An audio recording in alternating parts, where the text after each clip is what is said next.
The morning sun rose over Hemul Colony, like it had for the past 20 years. The golden light spread across the fields where corn and wheat grew tall in the alien soil. Children ran between the rows, laughing as they chased small flying creatures that looked like butterflies made of light. Hyunwoo Park stood on his porch, drinking coffee and watching his people start another peaceful day.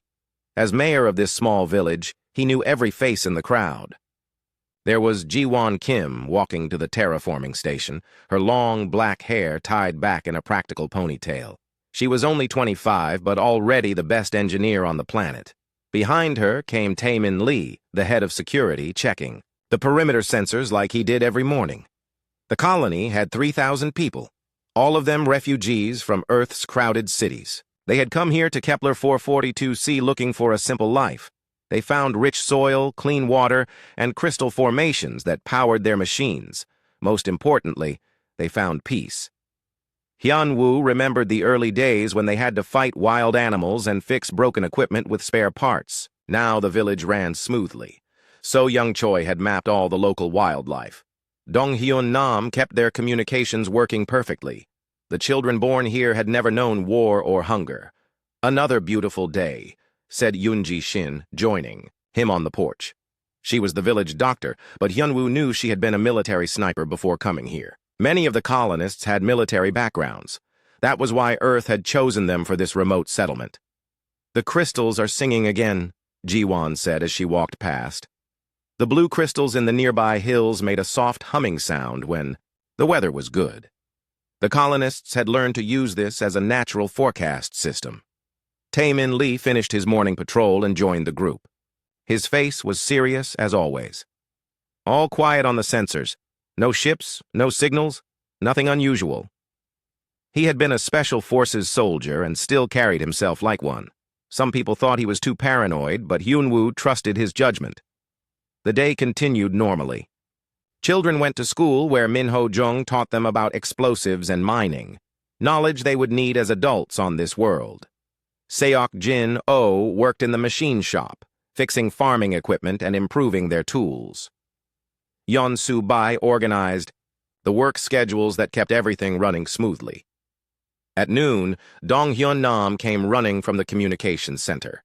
His face was pale, and he was breathing hard. "Mayor Park, you need to see this!"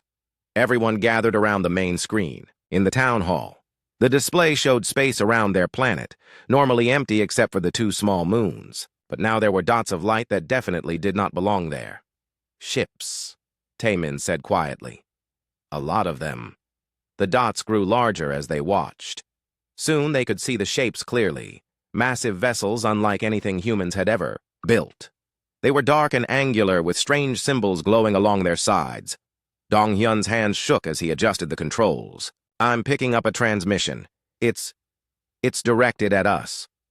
The screen flickered, then showed an alien face. The creature had gray skin, large black eyes, and no visible nose. When it spoke, the translator program turned its words into human language. "Primitive humans of this world," the alien said in a cold voice. "I am Admiral Korvax of the Velkan Empire. You are trespassing on territory that belongs to our people. You have 72 hours to leave this system. Any who remain will be destroyed." The transmission ended. The town hall was completely silent. Hyunwoo found his voice first. "Dong Hyun, can you send a reply?" "Yes, sir. I think so." "Good. Tell them we want to talk. We're peaceful people. Maybe we can work something out." For the next 3 days, Hyunwoo tried to negotiate with the aliens. The Velkans had superior technology and claimed ancient rights to this star system. They saw humans as an inferior species that had no business colonizing their space. "Admiral," Korvax spoke to Hyunwoo like he was talking to an insect. "Your people are weak," Korvax said during one conversation. "You have no right to this world. Leave now or face the consequences." "This is our home," Hyunwoo replied. "Our children were born here. We've worked this land for 20 years. Surely there's room for both our peoples." "There is no room for humans in Velkan space. You have 48 hours remaining." Meanwhile, Taemin Lee was not sitting idle. He gathered the other veterans in secret meetings. There was Hai Rin Quan, who had been an intelligence officer, Chang Min Yu, who understood computer systems better than anyone, Bo Young Han, who could fix or build any machine, Wan Seok Kim, who had led special operations on 3 different worlds. "We can't fight them in open battle," Tae Min told the group. "But we know this land better than they do. If they come down here, we can make them pay for every meter." The veterans spent the remaining time preparing defenses. They moved supplies into the old mining tunnels. They set up hidden weapons, caches. They taught the civilians basic combat skills and evacuation procedures. Ji-Won Kim worked day and night to turn the underground mining network into a proper shelter system. The crystal formations could provide power, and the natural caves could hide hundreds of people. It would not be comfortable, but it might keep them alive. On the final day, Hyunwoo made one last attempt at peace. "Admiral Korvax, please reconsider. We're not your enemies. We just want to live our lives in peace." The alien's response was swift and brutal. "Peace is for equals. You are nothing. Prepare to die." That night, the colonists held a meeting in the town square. Everyone came: farmers, engineers, teachers, children. The 2 moons shone down on 3,000 worried faces. "We have a choice," Hyunwoo told them. "We can try to run, but our ships are too slow. They'll catch us in space. We can surrender and hope they'll be merciful, but I don't think they will be. Or we can fight. This is our home," said old Mrs. Soo-Jin Yang, who had been one of the first colonists. "I'm too old to run and too proud to beg. If they want this place, they'll have to take it from us." A cheer went up from the crowd. Even the teenagers were shouting their agreement. These people had given up everything on Earth to build a new life here. They were not going to give it up without a fight. As the meeting ended and people went to their homes, Hyunwoo looked up at the alien ships orbiting overhead. They looked like metal vultures waiting for something to die. But the mayor of Hemul Colony had been a military engineer before he became a farmer. He knew something about fighting, and he knew something about his people.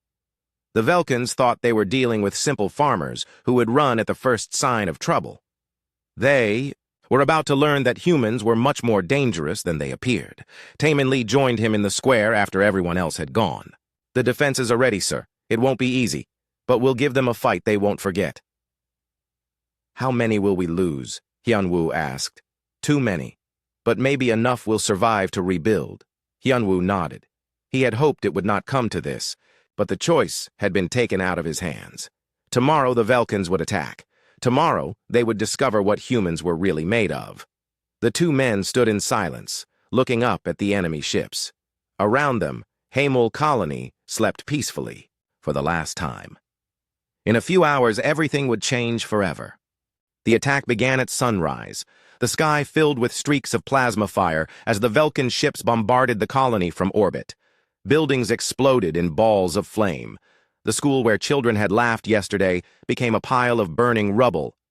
The communications tower that Dong Hyun Nam had maintained so carefully twisted into melted metal, but the Velkans quickly realized something was wrong.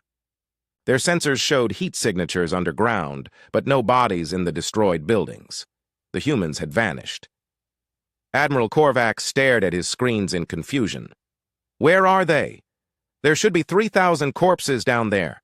"Sir," reported his tactical officer, "we're detecting movement in the subsurface areas. They appear to have some kind of tunnel system." "Impossible. These are primitive farmers. They don't have the technology for major excavation." The Admiral was about to learn his first lesson about humans. They were very good at digging. 3 miles underground, in the expanded mining tunnels, Taemin Lee watched the bombardment on portable screens. The surface installations were gone, but that had been expected. Everything important was now safely buried under tons of rock and crystal. "Phase 1 complete," he announced to his team. "They've revealed their positions. Now we make them come down here." The Velkans had no choice. Orbital bombardment could destroy buildings, but it could not reach the humans in their underground maze. Admiral Korvax ordered ground forces to deploy and root out the survivors. The first wave of Velkan soldiers landed in armored shuttles near the ruins of the town square. They wore powered suits and carried energy weapons that could melt through steel. Their war machines rolled out of transport ships, metal beasts with multiple legs and cannon arms. They expected to find terrified farmers hiding in simple caves. Instead, they walked into a carefully planned trap. Min Ho Jung had been a demolitions expert in the Earth military before becoming a mining engineer. He had spent 3 days placing explosive charges throughout the area. As the Velkin forces advanced toward the tunnel entrances, he pressed a button. The ground erupted around the aliens. Carefully placed charges brought down cliff faces, blocked roads, and created instant barriers that split their forces apart. Half the first wave was buried under tons of rock before they fired a single shot. "What happened?" Admiral Korvax demanded, as he watched his troops' signals disappear from his screens. "Unknown, sir. Some kind of seismic activity. Very localized." The Admiral was learning his second lesson about humans. They were creative problem solvers. The surviving Velkins regrouped and pushed forward more carefully. They moved in small teams, scanning for more traps. This time they made it to the tunnel entrances without losing anyone. That was when they met Yoonji Shin. The former military sniper had positioned herself in a crystal formation that gave her a perfect view of the main entrance. Her rifle was not fancy, just a hunting weapon modified with parts from mining equipment. But she knew how to use it. The first Velkin soldier to step into her crosshairs never knew what hit him. The second one tried to take cover but found out that Yoonji had been hunting moving targets on this world for 20 years. The third one actually spotted her position and fired back, but his energy beam just scattered harmlessly off the crystal she was hiding behind. "How are they doing this?" The Velkin squad leader radioed back to his ship. "These are supposed to be farmers." "Keep advancing," came the reply. "Use the war machines to clear the tunnels." The Velkins sent their mechanical hunters into the underground passages. These machines were designed to fight in confined spaces, with sensors that could track enemies through solid rock and weapons that could fire around corners. They ran straight into Won Seok Kim's kill zone. The former Special Operations leader had turned a section of tunnel into a maze of mirrors, crystal formations, and false walls. The machine's sensors went crazy in the crystal-rich environment, showing targets everywhere and nowhere. When they tried to fire, their energy beams bounced off crystal surfaces and hit their own forces. One by one, the war machines became trapped in passages that suddenly narrowed or fell into pits that had been disguised with mining equipment, or simply got lost in a tunnel system that the humans knew by heart, but the aliens had never seen before. "This is impossible!" Admiral Korvax raged as he watched another unit disappear from his tactical display. "They're just farmers. How are they destroying my war machines?" But the humans were not just farmers. They were farmers who had been soldiers, engineers who had built cities, teachers who had fought wars, and they were defending their home. As the day wore on, the battle turned into a nightmare for the Velkin forces. Every tunnel seemed to contain a new trap. Every crystal formation hid a sniper. Every open area was a killing ground designed by someone who understood both mining and military tactics. Heirin Kwan used her intelligence training to intercept Velkin communications and feed false information to their forces. Chang Min Yu hacked into their computer systems and turned their own weapons against them. Bo Young Han modified captured Velkin equipment and sent it back to its owners filled with explosives. The aliens had superior technology, but they were fighting on unfamiliar ground against people who had nothing left to lose. By the end of the first day, the Velkins had lost more than half their ground forces. Admiral Korvax pulled his remaining troops back to the landing zones and tried to figure out what had gone wrong. "Sir," his tactical officer reported, "we're also detecting that the humans have salvaged significant amounts of our equipment, weapons, vehicles, communication gear. They're taking everything our forces left behind," the Admiral was learning. His third lesson about humans. They learned fast. The battle continued for 2 more days.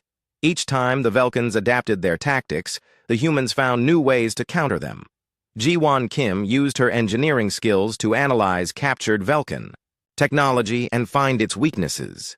Seok Jin-Oh modified human tools to work with alien power sources. Yeon-Soo Bae coordinated defensive operations with the precision of a master strategist.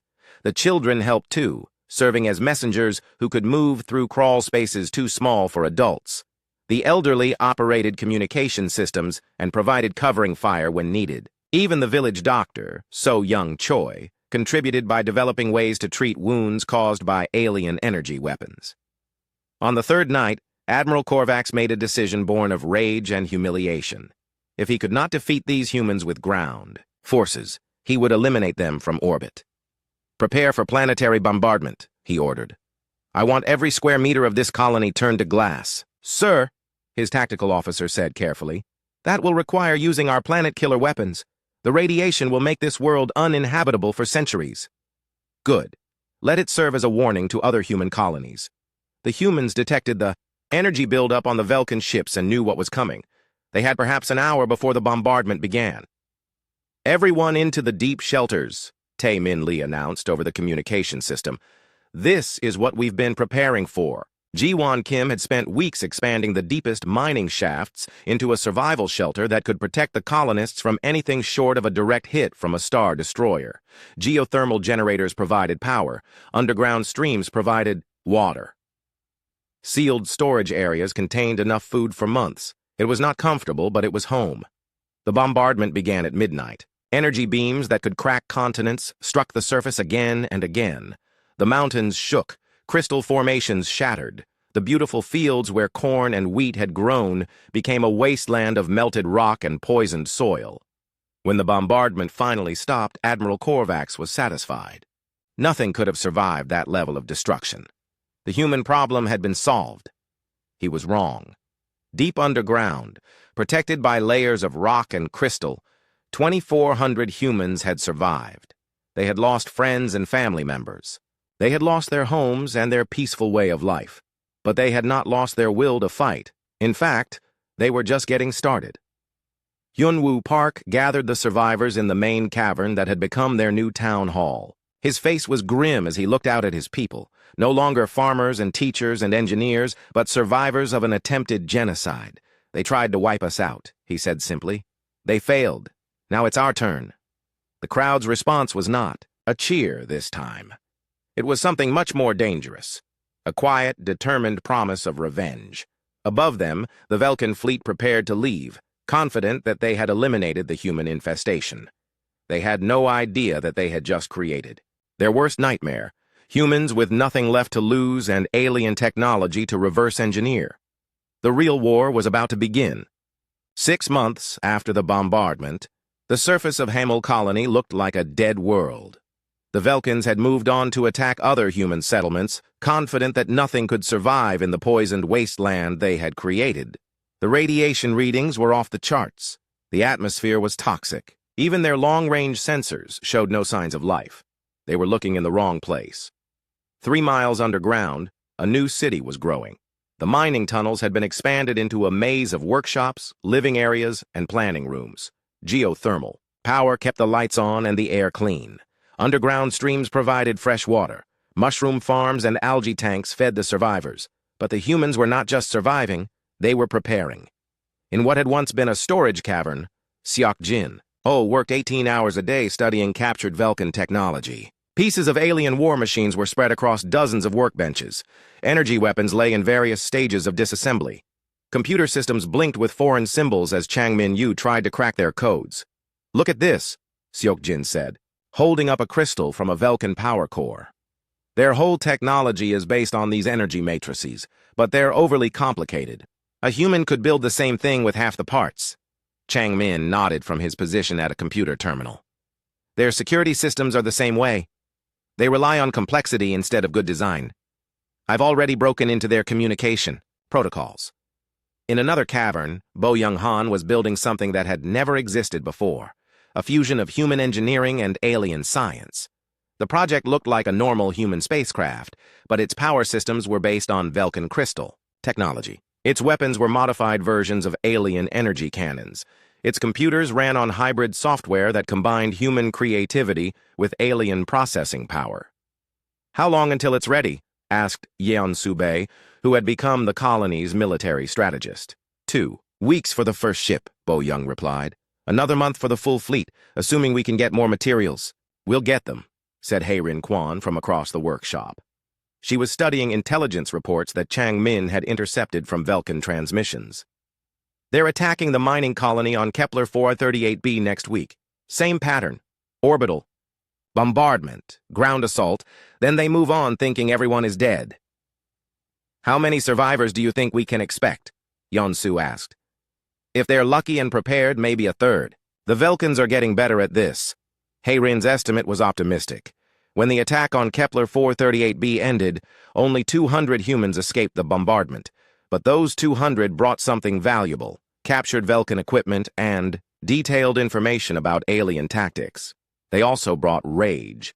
The new arrivals were led by Jae-ho Lim, a former military commander who had lost his entire family in the attack. His face was scarred from energy weapon burns, and his eyes held the cold fury of someone who had nothing left to lose. They're not just trying to drive us away, he told the assembled survivors. They're trying to wipe out every human in this sector. They call us an infestation. They want to exterminate us like insects. The cavern was silent as people absorbed this information. Many had hoped the attack on Hemel Colony was an isolated incident. Now they knew better. How many more colonies have they hit? Asked Hyunwoo Park. 17 that we know of, Jae-ho replied. Maybe 30,000 people dead. The ones who survived are scattered, hiding in caves and asteroid bases. But they're organizing, and they're all asking the same question. When do we fight back? Yonsu Bei stood up and activated a holographic display that showed the local star systems. Red marks indicated destroyed colonies. Blue marks showed surviving groups. The pattern was clear. The Velkans were working their way through human space systematically. We've been thinking too small, she announced. We can't just defend ourselves. We can't just hit back at their patrols. If we want to survive, we need to cut off the head of the snake. What are you suggesting? Taemin Lee asked. We attack Theron Prime, their capital world, the heart of their empire. The suggestion seemed insane. Theron Prime was the most heavily defended world in Velkan space, protected by massive space stations and patrolled by hundreds of warships. It was home to 50 billion aliens and the center of an empire that spanned dozens of star systems. It's impossible, someone said from the back of the crowd. No, said Jiwon Kim, studying the intelligence data on her tablet. It's just very difficult. Look at these patrol patterns. They're not expecting an attack. Why would they? Who would be crazy enough to attack the capital? Us, said Won-seok Kim with a grim smile. We would. Over the following weeks, the plan took shape. It was audacious, complicated, and incredibly dangerous. It also had one major advantage. No one would expect it. The key was deception. Chang Min-yu had learned to perfectly mimic Velkan communication protocols. He could send false messages. That would appear to come from legitimate sources within their military. Hayrin Kwan had identified weaknesses in their intelligence network that could be exploited. The plan was simple in concept. Convince the Velkans that a massive human fleet was assembling in a distant system. Draw their forces away from Theron. Prime then attack the lightly defended capital with a small strike force, simple in concept, nightmarishly complex in execution. We'll need ships, Yonsu said during one planning session. Real ships, not just modified shuttles. I can build them, Bo Young-han replied, but I'll need more materials, more Velkan technology to reverse engineer. I can get that, said Subin Park, one of the newer arrivals. She had been a commando before the war and knew how to acquire things that other people wanted to keep. Give me a list. The underground city became a hive of activity. In the workshops, engineers built weapons that had never existed before. In the communication centers, specialists practiced intercepting and falsifying alien transmissions. In the training areas, volunteers learned to fight in zero gravity and operate captured alien equipment. Not everyone could go on the mission. The strike force would be small. Only 200 people in a handful of modified ships. The rest would stay behind to coordinate with other survivor groups and prepare for the war that would follow. If we fail, you'll be on your own, Hyunwoo told the volunteers during their final briefing. If we fail, everyone dies anyway, Taemin replied. At least this way, we go down fighting. The ships were unlike anything ever built before. Sleek, human designs powered by Velkan crystal matrices, armed with hybrid weapons that combined the best of both technologies. They were fast, maneuverable, and absolutely deadly. More importantly, they were invisible to Velkan sensors. Chang Min-yu had discovered that the aliens' detection systems looked for specific energy signatures. By modifying the human ships to mimic Vulcan power patterns, they could fly undetected through enemy space. On the day of departure, the entire underground colony gathered to see them off. Children who had been born in the tunnels pressed against the barriers to watch the ships prepare for launch. Adults who remembered the surface world looked grim as they realized they might never see these volunteers again. "Bring them back," old Mrs. Su Jin Yang whispered to Hyunwoo as he prepared to board the lead ship. "We'll bring them all back," he promised. "Every last one of them." The ships launched in darkness, rising through hidden exits that emerged miles from the original colony site. They accelerated quickly, their modified engines leaving barely a trace as they headed for the edge of the system. Behind them, they left a world that looked dead, but was very much alive. The underground city continued its work, building more ships, training more fighters, and coordinating with survivor groups throughout the sector. The Vulcans thought they had solved their human problem. They were about to discover that they had created a much bigger one. As the strike force disappeared into hyperspace, heading for the heart of the Vulcan Empire, one thought echoed through the minds of everyone involved. The peaceful farmers of Hamel Colony were gone forever. In their place was something new, something the aliens had never encountered before. They were humans, with nothing left to lose, and the technology to make their enemies pay for what they had done. The Vulcans had tried to wipe out a village. They were about to face the consequences of their choice. The war was coming to them. The journey to Theron Prime took 6 days through hyperspace. For 200 humans crammed into 5 modified ships, it was the longest week of their lives. They could not send communications for fear of being detected. They could not change course without risking exposure. All they could do was trust their hybrid technology and hope the Vulcan sensors would not see through their disguise. Tae-Min Lee floated in the zero gravity of the lead ship's command center, studying tactical displays that showed Vulcan fleet positions throughout the sector. Chang-Min Yu worked beside him, monitoring enemy communications and preparing the false intelligence that would hopefully draw their forces away from the capital. "Signal from the second wave just went out," Chang-Min reported. "The Vulcans think a massive human fleet is assembling near the Rigel system. They're pulling ships from all over the sector to respond." "How many?" Tae-Min asked. "At least 40% of their mobile forces. Maybe more." In another part of the ship, Ji-Won Kim was making final adjustments to their weapon systems. The hybrid cannons were based on Vulcan energy technology, but incorporated human targeting systems that were faster and more accurate. Each ship also carried a complement of modified missiles that could punch through alien shields. "How are we looking?" asked Won-Seok Kim as he drifted over to check her work. "The weapons will work," Ji-Won replied. "Whether they'll work well enough is another question. We're about to go up against the most heavily defended world in the galaxy." "I've seen heavily defended positions before," Won-Seok said with a grim smile. "They all have weak points. You just have to be willing to pay the price to find them." The price was always measured in lives. Everyone on the mission knew they probably would not survive, but they also knew that surrender was not an option. The Vulcans had made it clear that they intended to exterminate humanity. This was their only chance to strike back. On the 4th day, they encountered their first Vulcan patrol. 2 alien cruisers appeared on their sensors, moving to intercept the human ships. For a moment, it seemed like their cover was blown.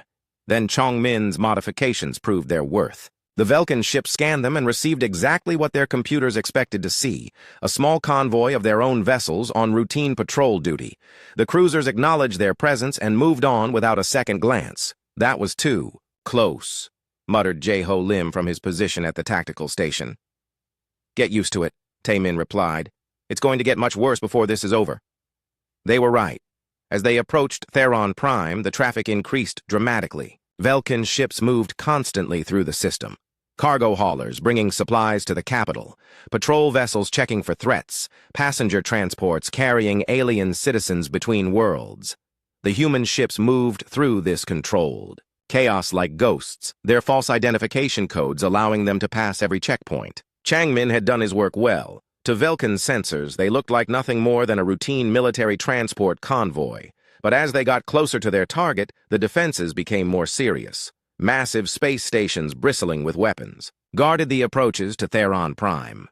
Energy shields covered the planet like a glowing shell. Automated defense platforms filled the space between the planet and its 3 moons. "How do we get through all that?" Subin Park asked as she studied the displays. "We don't," Yonsubei replied. "We go around it." The plan was complex, but elegant. Instead of attacking the main defenses directly, they would approach Theron Prime from the direction of its largest moon. The moon's gravity well would mask. Their approach and its mining operations would provide cover for their real objective. But first, they had to create a distraction. Changmin activated a pre-programmed sequence that sent false emergency signals throughout the Velkin communication network. According to the messages, human raiders were attacking shipping lanes 3 systems away. Massive explosions were detected. Velkin merchant ships were sending desperate calls for help. None of it was real, but the aliens had no way to know that. Within hours, patrol fleets were racing away from Theron Prime to respond to the Phantom threat. "Phase 1 complete," Changmin announced. "Local defenses are down to 60% strength." "Still too much," Taemin observed. Phase 2. Phase 2 was more dangerous. Bo Young-han had built special probes that looked like routine maintenance drones. These probes approached the orbital defense platforms and attached themselves to communication arrays and sensor clusters. When they detonated, they did not cause massive explosions that would alert the defenders. Instead, they created localized, electromagnetic pulses that blinded specific sections of the defense network. To the Velkin operators, it looked like routine equipment failures. "Blind spot confirmed," reported Sangmin Ryu from the sensor station. "We have a corridor to the surface." The 5 human ships dropped out of hyperspace near Theron Prime's moon and immediately began their final approach. They had perhaps 30 minutes before the Velkins realized what was happening and responded with overwhelming force. It would have to be enough. The ships separated as they entered the atmosphere. 2 headed for the planet's main spaceport, 2 secure landing facilities and prevent reinforcements from launching. 2 more targeted the primary communication centers to cut off coordination between Velkin forces. The 5th ship, carrying Taemin Lee and the main assault team, headed straight for the Imperial Palace. The attack began at dawn on Theron Prime, just like the attack on Hemel Colony 6 months earlier. But this time, the humans were not the victims. Jae-ho Lim led the assault on the spaceport with 30 volunteers. They landed their ship in the middle of the main terminal and emerged firing. The Velkin security forces were caught completely off guard. Who would be insane enough to attack the capital world? The answer was humans, who had lost everything and wanted revenge. The battle for the spaceport was brutal but brief. Velkin guards had energy weapons and powered armor, but they were not prepared for the fury of humans fighting for survival. Jae-ho's team used tactics that no alien military had ever encountered. They moved through maintenance tunnels, used civilian crowds as cover, and turned the aliens' own equipment against them. Within 2 hours, the spaceport was secure. No Velkin reinforcements would be arriving by ship. Meanwhile, Subin Park's team hit the communication centers with surgical precision. They had studied the building layouts for weeks and knew exactly where to strike. Explosive charges took out primary transmitters. Computer viruses crashed backup systems. Sniper fire eliminated key personnel. The Velkin command structure began to collapse as units lost contact with their headquarters. Local commanders tried to respond to the crisis, but they had no idea what they were facing or where the attacks were coming from. At the Imperial Palace, Taemin Lee's assault team faced the heaviest resistance. The palace guards were elite troops with the best equipment in the Velkin military. They fought with desperate courage, knowing that the fall of the palace would mean the fall of their empire. But they were fighting humans who had learned warfare in the tunnels of a devastated colony. Every corridor became a killing ground. Every room was turned into a fortress. The palace guards found themselves outmaneuvered by opponents who seemed to appear from nowhere and vanish like smoke. Won Seok. Kim led a team through the palace's lower levels, using maintenance passages and service tunnels to bypass the main defenses. His target was the building's central computer core, the nerve center that controlled palace security and coordinated with military forces throughout the system. "Charges set," he reported over the communication link. 60 seconds. All teams. "Withdraw to safe distance," Taemin ordered. The explosion that followed was not large, but it was precisely placed. The palace's security systems shut down. Emergency lighting failed. Communication with the outside world was severed. In the confusion that followed, human assault teams struck at the heart of Velkan power. They moved through corridors that had been walked by alien emperors for centuries. They seized control rooms that had coordinated the conquest of dozens of worlds. They captured archives that contained the military secrets of an entire empire. Most importantly, they captured Admiral Korvax. The Velkan commander had been meeting with his staff when the attack began. As the palace fell around him, he tried to escape through a hidden passage that his intelligence had not known was monitored by human hackers. He ran straight into Taemin Lee's waiting squad. "Remember us?" Taemin asked as they forced the admiral to his knees. "We're the farmers you tried to exterminate." Korvax's large black eyes widened in recognition and fear. These were indeed the same humans he had dismissed as primitive insects. Somehow, impossibly, they had traveled across the galaxy to strike at the heart of his empire. "This is impossible," he whispered. "You're just farmers." "We were farmers," Taemin replied. "You made us something else." Outside the palace, the city of Theron Prime erupted in chaos. Velkan military units rushed toward the government district, but they faced human teams that had spent months planning for this moment. Bridges exploded at precisely calculated moments. Energy shields failed due to computer viruses. Communication systems broadcast false orders that sent alien forces in circles. By evening, the impossible had happened. The news reached the scattered Velkan fleets within hours of the palace falling. Admiral Korvax captured, Theron Prime under human control, the capital of their mighty empire held by the same primitive species they had tried to exterminate. The reaction was swift and violent. Fleet Admiral Zethrak, commanding the largest Velkan force in the sector, immediately turned his ships around and began the journey back to Theron Prime. His fleet consisted of over 200 vessels, battleships, cruisers, carriers, and support ships that represented the military might of an entire star-spanning civilization. "How many humans can there be?" he demanded of his staff officers. "A few hundred at most. We'll crush them like the insects they are." But as his fleet raced toward the capital, reports reached him that changed everything. The humans were not just holding Theron Prime, they were transforming it. In the weeks following the capture, the human occupation force had worked with incredible efficiency. Under the direction of Inho Cho, a logistics specialist who had once managed supply lines for Earth colonies, they seized control of Velkan weapons factories and shipyards. Manufacturing centers that had produced alien war machines for centuries suddenly began turning out hybrid vessels that combined human innovation with Velkan technology. More disturbing were the reports from other worlds in the Empire. Mi Young, CO, working from the captured palace communication centers, had been broadcasting messages throughout Velkan space. But these messages were not meant for humans. They were directed at the dozens of species that the Velkans had conquered and enslaved over the centuries. "People of the Thakari homeworld," one broadcast began, "you have served the Velkan Empire for 300 years. You have provided soldiers for their armies and workers for their factories. You have watched your children taken to fight in alien wars. The humans offer you something different: freedom." The response was immediate and dramatic. On world after world, slave species rose in rebellion against their Velkan overlords. Some uprisings failed, crushed by loyal garrison forces, but others succeeded, and each victory inspired more revolts.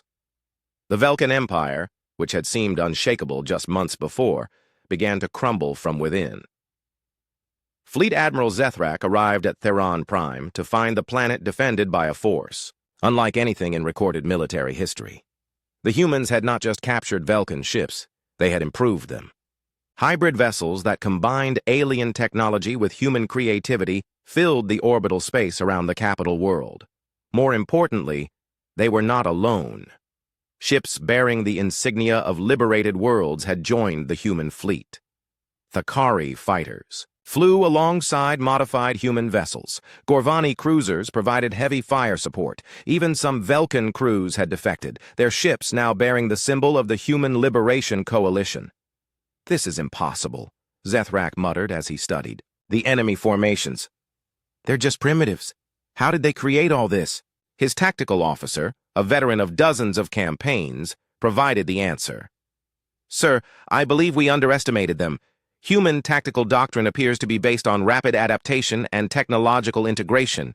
They learn from everything they encounter. The space battle around Theron Prime became the largest naval engagement in galactic history. Over 500 ships clashed in the void between the planet and its moons, filling space with energy beams and missile trails.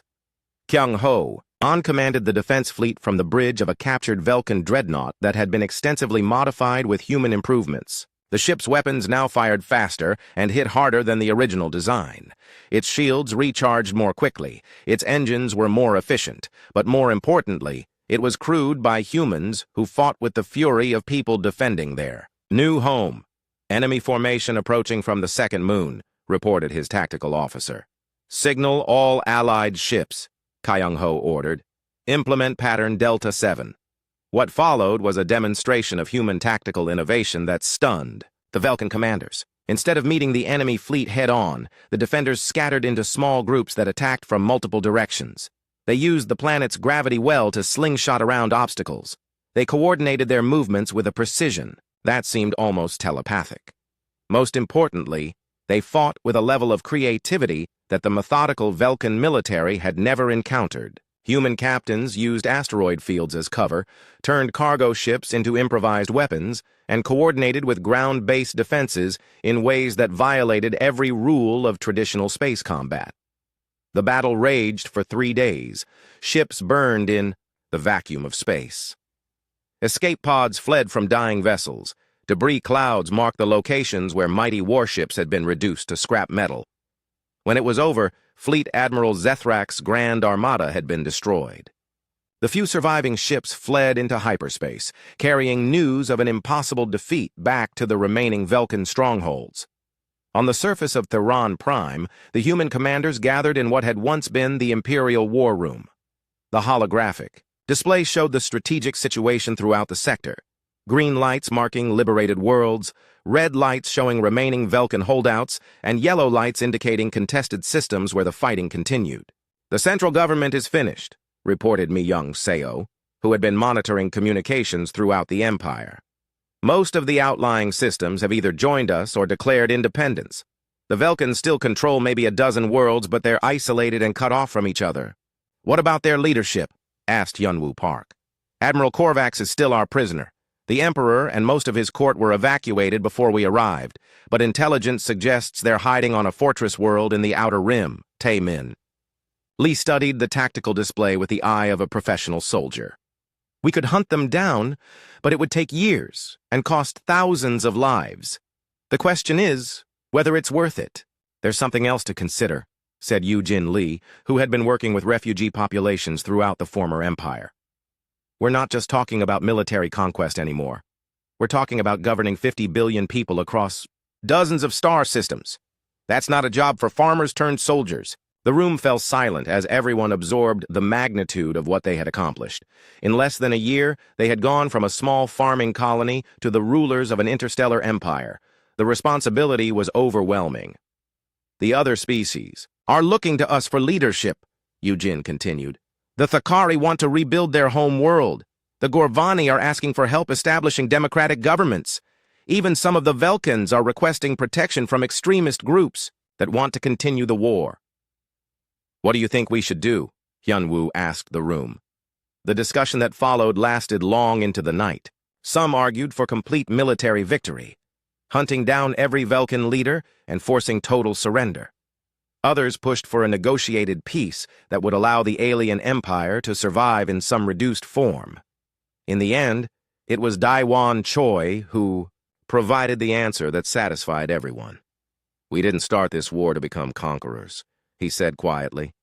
We fought because they tried to wipe us out and we had no choice. Now we have a choice. We can become the same kind of empire they were, ruling through fear and violence, or we can try to build something better. A coalition, Sujin Yang added thoughtfully.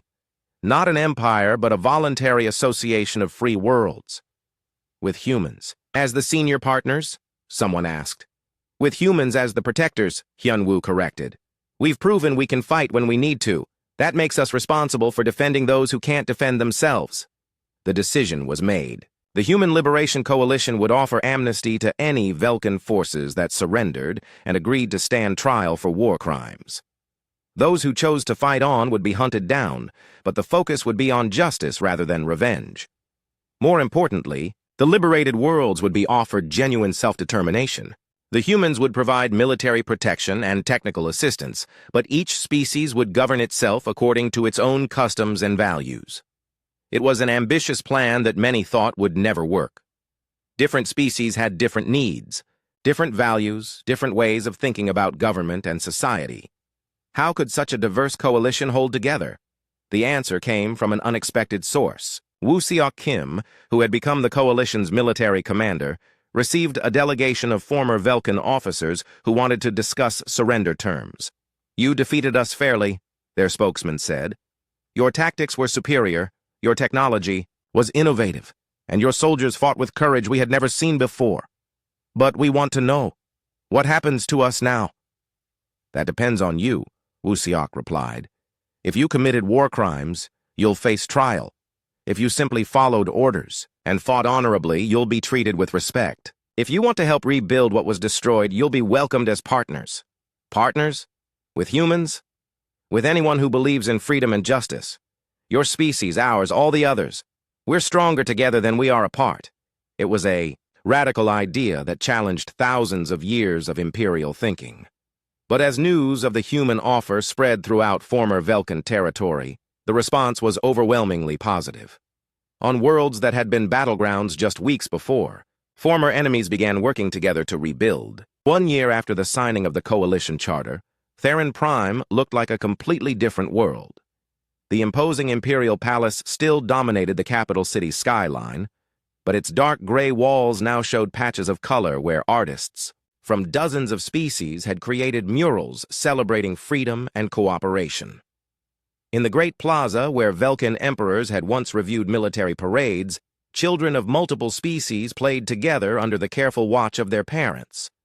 Thakari youngsters with their scaled skin chased human children around fountain displays. Gorvani adolescents, tall and graceful, taught alien friends how to play traditional games from their homeworld. Even young Velkans were part of the mix, their large black eyes bright with curiosity as they explored a world that was no longer defined by conquest and domination. Hyun-woo Park walked through the plaza every morning, still finding it hard to believe how much had changed.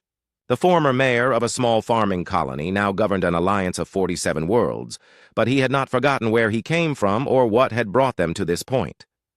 The morning reports, sir, said Dae-won Choi, joining him near the central fountain. As Minister of Reconstruction, Dae-won coordinated the massive effort to rebuild worlds devastated by centuries of Velkan rule. How are we doing? Hyun-woo asked, accepting the tablet with the daily updates. Better than expected. The Altair system has completed its infrastructure repairs ahead of schedule. The Thakari Homeworld's agriculture program is producing surplus food for the first time in generations. Even the former Velkan military bases are being converted to civilian use without major problems. It was remarkable progress, but Hyun-woo knew that statistics only told part of the story. The real measure of their success was in the faces of the people around him, beings who had lived under oppression for so long that they had forgotten what freedom looked like. Any problems I should know about? He asked. The usual scattered resistance groups. Admiral Korvax's trial continues, but his testimony has been surprisingly helpful in identifying war criminals. And we've received another request from the Outer Rim Confederation for military assistance. The Outer Rim Confederation was a group of worlds that had declared independence from the Velkan Empire, but lacked the military strength to defend themselves against the remaining loyalist forces. They represented exactly the kind of situation the coalition had been created to address. Send Admiral Kim to evaluate their situation, Hyun-woo decided. If they're serious about joining us, we'll provide the protection they need. Woo Seok Kim had proven to be an excellent choice as the coalition's military commander. His background as a Special Forces operative, combined with his experience in the Liberation War, made him uniquely qualified to lead an alliance military. That included human, Thakari, Gorvani, and even former Velkan units. More importantly, he understood that the coalition's strength came not from its weapons, but from its principles. Every military intervention was carefully planned to minimize casualties and focus on legitimate defense rather than conquest. There's also good news from the research stations, Daewon continued. Dr. Kim's terraforming project on New Hamel is proceeding better than expected. New Hamel was perhaps the most ambitious project the Coalition had undertaken.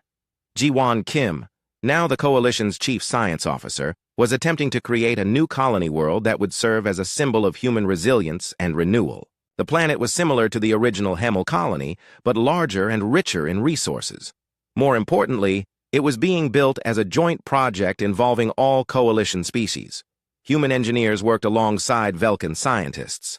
Thakari farmers shared their knowledge with Gorvani agricultural specialists. The colony was designed to be a living example of what the Coalition represented. When will the first settlers arrive? Hyun-woo asked. Next month. 5,000 volunteers from 15 different worlds. They're calling themselves the New Pioneers. The name was fitting. These settlers were not refugees fleeing disaster, but pioneers choosing to build something new.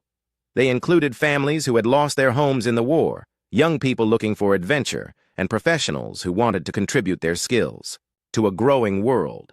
Among them were 300 survivors from the original Hamel colony, people who had lived through the bombardment and the underground years and were now ready to return to the surface and build homes under an open sky. As Hyun-woo and Daewon walked through the city, they encountered examples of the Coalition's success everywhere. Former Velkan factories now produced medical equipment and construction materials instead of weapons. Alien technologies that had once been used for oppression were being adapted for peaceful purposes. In the cultural district, a new museum displayed artifacts from all Coalition worlds. Human paintings hung beside Thakari sculptures and Gorvani musical instruments. The exhibit on the Liberation War was popular with visitors, but it presented the conflict as a tragedy that had led to positive change rather than a glorious victory to be celebrated. We've had a request from the Earth Alliance, Daewon mentioned as they paused to watch street performers from various species entertaining a mixed crowd. They want to establish formal diplomatic relations. This was significant news. The Earth Alliance represented humanity's home systems, including the Mother World itself. For years, Earth had been too distant to provide meaningful support to the frontier colonies. Now they wanted to rebuild connections with their scattered children.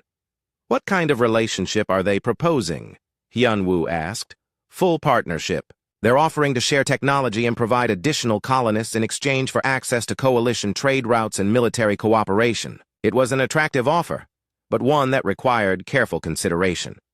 The Coalition had been built on principles of equality and voluntary cooperation. Adding the massive resources of Earth to the Alliance could upset the balance they had worked so hard to achieve. Schedule a meeting with the full council, Hyun-woo decided. This is too important for a unilateral decision. The Coalition Council met in what had once been the Velkan Imperial Senate Chamber. The room's architecture reflected its new purpose. The elevated throne where emperors had made pronouncements had been replaced by a circular table where representatives from all member worlds sat as equals. The discussion about Earth's proposal was spirited but respectful. Some delegates worried that Earth's advanced technology and large population would make them dominant partners rather than equal ones. Others argued that the Coalition needed all the friends it could get in an uncertain galaxy. The question, said Sang-min Ryu, representing the Thakari worlds, is whether Earth shares our values or simply wants to expand their influence. Their diplomatic messages suggest genuine interest in our principles, replied Yoo-jin Lee, who served as the Coalition's foreign minister. But words are easy. We need guarantees. The debate continued for hours, touching on issues that went to the heart of what the Coalition represented. Were they building a new kind of civilization, or were they just another imperial power with better public relations? The answer came from an unexpected source. Soo-jin Yang, now in her 80s but still sharp as ever, stood to address the council. I remember when we were just farmers on a frontier world, she said in her clear, strong voice. We didn't choose to become warriors or leaders or governors of an interstellar alliance. But when we were forced to fight, we fought for something bigger than ourselves. We fought for the right to exist, to build our own lives, to raise our children in peace. She paused, looking around the chamber at delegates representing dozens of species and hundreds of worlds. The coalition exists because we proved that different peoples can work together when they share common values. If Earth truly believes in those values, they'll prove it through their actions, not their words. And if they don't, we'll know soon. Enough. The Council voted to begin negotiations with Earth, but with strict conditions. Any partnership would require Earth to accept coalition principles of equality and self-determination. They would contribute resources as partners, not as senior members. Most importantly, they would respect the autonomy of all coalition worlds. Meanwhile, the work of building a new civilization continued. In laboratories throughout coalition space, scientists worked to develop technologies that would benefit all member species. Medical advances that had been restricted to the Velkan elite were now available to everyone. Agricultural techniques that could increase food production were shared freely among all worlds. The education system was perhaps the coalition's greatest achievement. Children throughout their territory learned about their own species' history and culture, but they also learned about their neighbors. Human students studied Thakari philosophy and Gorvani art. Velkan youth learned about human innovation and Thakari resilience. Most importantly, they all learned about the war and its lessons. The curriculum did not glorify violence or promote hatred toward former enemies. Instead, it taught that conflicts arose from misunderstanding and fear, and that cooperation was always preferable to conquest. On the first anniversary of the charter signing, the coalition held its largest celebration yet. Representatives from all member worlds gathered on Theron Prime for a festival that lasted 3 days.